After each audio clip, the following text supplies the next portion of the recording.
ఒకవేళ సార్ ఇప్పుడు ఈ వీళ్ళన్నటువంటి 6 గ్యారెంటీలు కనుక ఈ 3.5 ఏళ్లలో ఒకవేళ వీళ్ళు సాధ్యం చేయగలిగితే డెఫినెట్లీ మళ్ళీ కాంగ్రెస్ చేయలేరు. నిరుద్యోగ వృత్తి 6 లేకున్నా అది కష్టం. ప్రియాంక గాంధీ మీటింగ్ లో అనౌన్స్ చేసింది కదా, రైతు కూలీకి, కౌలు రైతుకు చాలా ఇష్యూస్ ఉన్నాయి అనుకోండి. తులం బంగారం, ఓ మరి స్కూటీ లేడీస్ కు జరిగే పనులు కాదు. కరెక్ట్. తో ఇవన్నీ అన్ని సాధ్యం కాదు. కొన్ని ఏదైతే పెండింగ్ ఉన్నాయి సాధ్యమయ్యే ఛాన్స్ ఉంది. ఈ ప్రజలకు అడుగుతారు, మేము ఉండేది అప్పులు ఉన్నాయి, ఇవి తీరుస్తున్నాము, మేము మళ్ళా ఏదైతుందో మెల్లమెల్లగా కొన్ని చేసుకుంటూ పోతున్నామని ఆ ఎన్నికల్లో చెప్తారు. ఏదైతుందో మేము రికవర్ అయినాం, మళ్ళీ ఏదైతుందో కొన్ని హామీలు ఇస్తామని చెప్తారు. ఏదేమైనా ట్రై ఫైట్ నడుస్తుంది. ట్రై ఫైట్ పక్కా.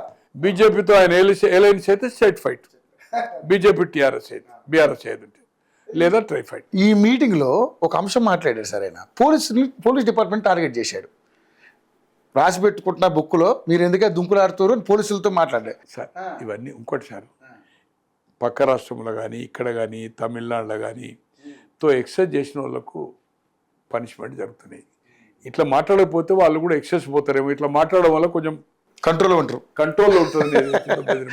బుక్ లేదు, మన బుక్ లేదు, నెక్స్ట్ వచ్చేది మా ప్రభుత్వం. అది కామన్ అయిపోయింది. అట్లా కవిత మాట్లాడుతుంది, కేటీఆర్ మాట్లాడుతున్నాడు, అట్లనే హరీష్ రావు మాట్లాడుతున్నాడు. మాస్టర్ మైండ్స్ కామర్స్ చదవాలనుకునే 10th ఇంటర్ విద్యార్థుల తొలి ఎంపిక. మీటింగు అనుకున్న స్థాయిలో జరగలేదు. అతని ప్రసంగం కూడా మొదటిసారిగా చూస్తూ చదివాడు. కేంద్ర ప్రభుత్వాన్ని ఏమాత్రము టచ్ చేయలేదు. అంటే ఒక ఆప్షన్, అంటే వాళ్ళు వచ్చినా నేను పోయే అవకాశానికని ఒక ఆప్షన్ అయితే ఇప్పటి వరకు ఇచ్చినట్టు ఆ మీటింగ్ నుంచి సంకేతం. రేపు మళ్ళీ అటాక్ స్టార్ట్ చేయొచ్చు.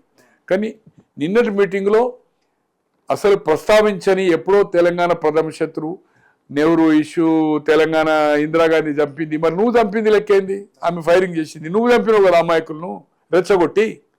తో ఇవన్నీ ఏదైతుందో మర్చిపోయి తాను సంసార లెక్క ఏదైతుందో కాంగ్రెస్ ప్రథమ శత్రువు అనేది పాత చింతకాయ పచ్చడి లెక్క ఏదైతుందో అది ఆ ప్రస్తావన అవసరం లేదు.